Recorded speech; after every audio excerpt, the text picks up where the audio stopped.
کسی بھی اسم کے آخر میں آپ گولتا دیکھ لیں, آپ عربی میں اسے مونس بیان کر دیں گے.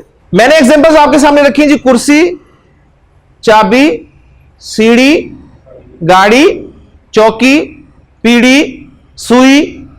آپ اسی پہ قیاس کر لیں. آپ اردو میں دیکھیں جس کے آخر میں بھی چھوٹی ای آ رہی ہے, آپ چیک کرتے جائیں مؤنث ہی ہوں گے. Exception is there. لیکن کچھ الفاظ ایسے بھی ہیں جن میں آپ کو اردو میں یہ علامت نظر نہیں آئے گی, لیکن آپ انہیں مؤنث بولتے ہیں. مثلا کتاب, کتاب مؤنث بولتے ہیں نا. میری کتاب کہتے ہیں کہ میرا کتاب, میری کتاب, تو گویا آپ کتاب کو مؤنث بول رہے ہیں, اگرچہ کتاب کے آخر میں چھوٹی یہ نہیں ہے. ناک مذکر بولتے ہیں کہ مؤنث؟ میری ناک, ٹھیک ہے.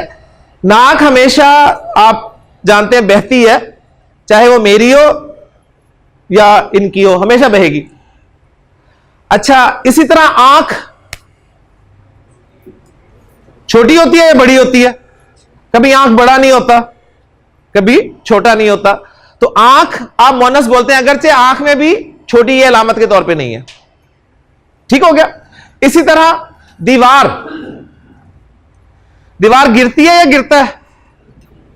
ہمیشہ گرتی ہے.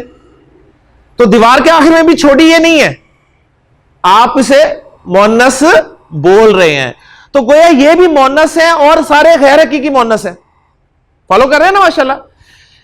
حقیقی بہت سمپل ہے, کوئی ٹینشن نہیں, کوئی پریشانی نہیں. غیر حقیقی میں ایک چیز آ گئی جی علامتی, کہ آپ نے اردو میں چھوٹی یہ کو مؤنث کی علامت مانا اور جہاں دیکھا چھوٹی یہ آ رہی ہے اسے مؤنث بول دیا.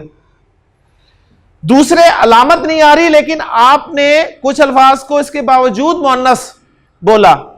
اگر آپ سے میں پوچھوں جی آپ انہیں مؤنث کیوں بولتے ہیں, تو آپ کا جواب یہ ہونا چاہیے کہ جی ہم نے اپنے بڑوں کو ان الفاظ کو مؤنث بولتے سنا, لہٰذا ہم بھی انہیں مؤنث بولیں گے.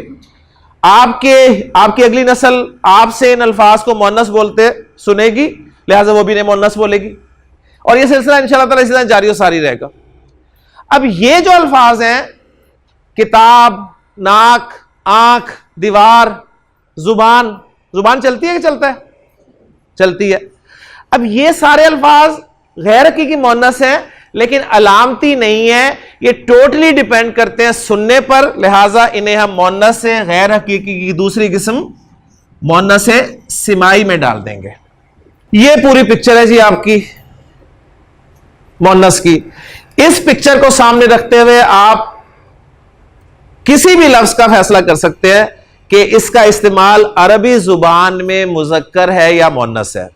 ابھی یہاں پر تھوڑی سی ہمیں وضاحت جو ہے مطلوب ہے. وہ کیا وضاحت مطلوب ہے کہ سمائی آپ کے ذہن میں آ رہا ہوگا کہ ناک, آنکھ اور زبان اور کتاب اور دیوار, یہ تو ہمیں بہت سارے الفاظ یاد کرنے پڑیں گے, ٹھیک ہے, جو عربی میں مؤنث بولے جائیں گے. علامت سے تو آپ نے پہچان لیا, لیکن سمائی میں بہت سارے الفاظ آپ سوچیں گے کہ ہوں گے جنہیں ہمیں یاد کرنا پڑے گا. لیکن خوش قسمتی کی بات یہ ہے کہ سمائی الفاظ بہت ہی کم ہے, بہت ہی کم ہے عربی زبان میں.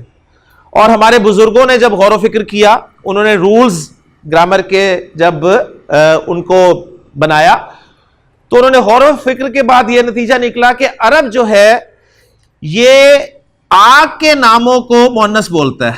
ہمارے ہاں آگ جلتی ہے نا, وہاں بھی جلتی ہے. پھر انہوں نے کہا کہ ہواؤں کے نام کو عرب جو ہے مؤنث بولتا ہے. ہمارے ہاں بھی ہوا چلتی ہے, کبھی چلتا نہیں ہے, اور ہواؤں کے مختلف نام ہیں. مثلا ہمارے ہاں ہواؤں کے مختلف نام کون سے ہیں جی؟ آندھی, ماشاءاللہ آندھی بھی ہوا کا ایک نام ہے جی. ذرا تیز چل جائے تو ہم اسے آندھی کہتے ہیں. نسیم, صبا, ٹھیک ہے. اب یہ ہمارے ہاں ہواؤں کے نام ہے, تو عربی زبان میں جتنے بھی ہواؤں کے نام ہوں گے وہ سب کے سب مؤنث ہوں گے.